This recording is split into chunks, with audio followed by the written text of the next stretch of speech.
Hello everyone, কেমন আছো তোমরা সকলে? আশা করি খুব ভালো আছো। তো সকালে আজকে ঘুম থেকে উঠেই চা করে নিয়েছি। তো চা ঢেলে নেবো কাপে। আমরা চা সাধারণত ফ্লাক্সের মধ্যেই রেখে দিই করে, কারণ চাটা আমরা বেশ কয়েকবার খাই, বিশেষ করে সকালে আর সন্ধেবেলা তো আমাদের চা খাওয়া হয়ই। তাই সেই কারণেই আর মাঝে মাঝে যখন সময় পাওয়া হয় তো চাটা আমরা খাই। এটা আমাদের অভ্যাস বলতে পারো। তো সকালে চা খাবার পর আজকে ঘরটা সুন্দর করে গোছাবো। তো এখানে আমার বাবাও চা খাচ্ছে। তো তারপরে চা খেয়ে আজকে অনেক কাজ রয়েছে, কারণ ঘরটা ভেবেছি সুন্দর করে গোছাবো আজকে।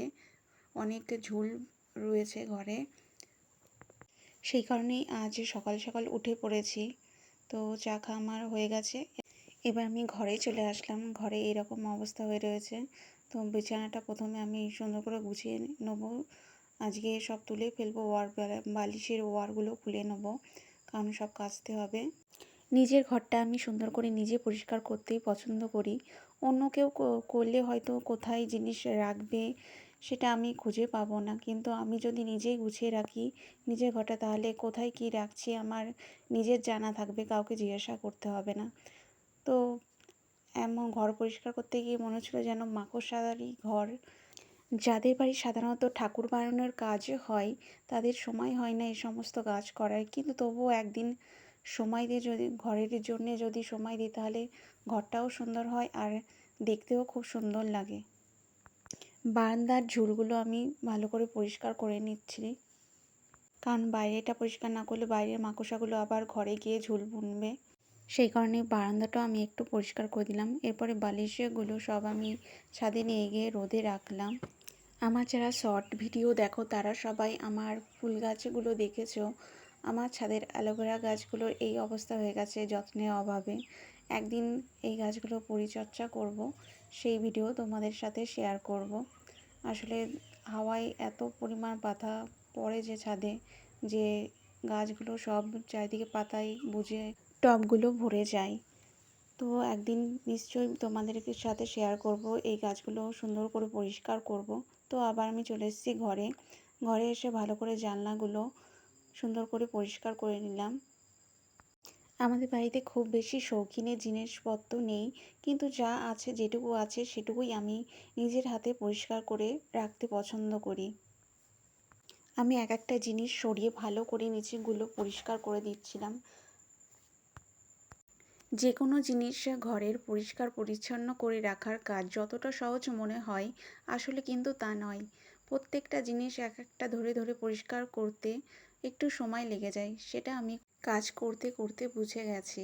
কিন্তু দৈনন্দিন ব্যস্ততার কারণে আমরা ইচ্ছা করলেও চাইলেও আমরা পারি না নিজের ঘরটাকে নিজের মনের মতো করে সাজিয়ে গুছিয়ে রাখতে। তো যতটা সম্ভব পারলাম, চেষ্টা করলাম।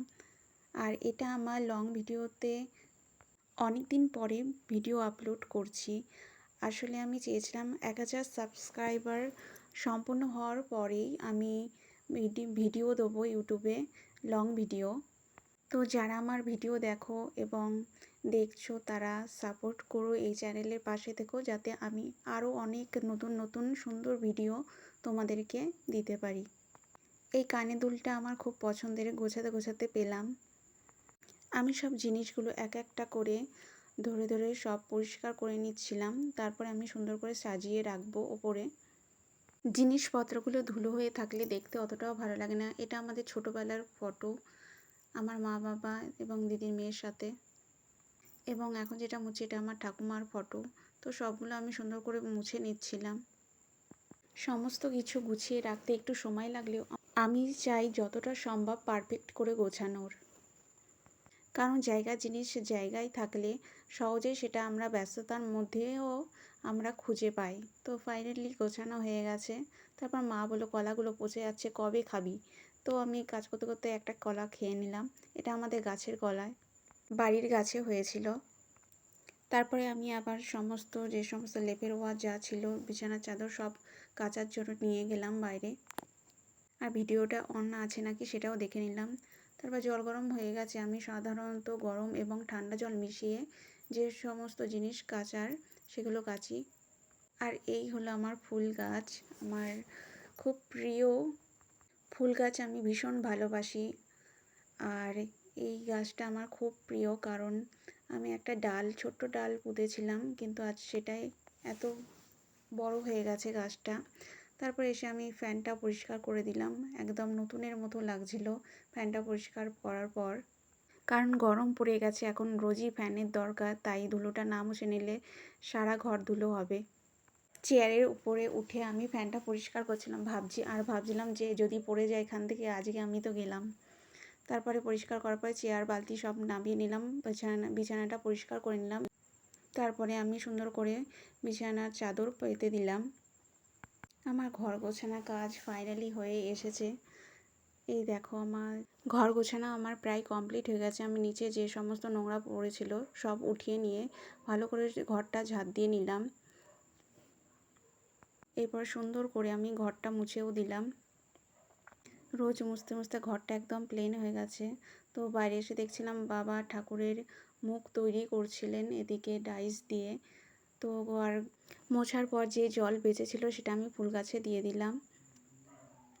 এই গাছগুলো আমি কিছুদিন পর ছাদে নিয়ে যাব। তো এই আমাদের তুলসী মন্দির পাশে দেখছি অনেক পাতা পড়ে রয়েছে, তো গাছের গোড়ায় পাতা থাকা আমার একদম পছন্দ হয় না।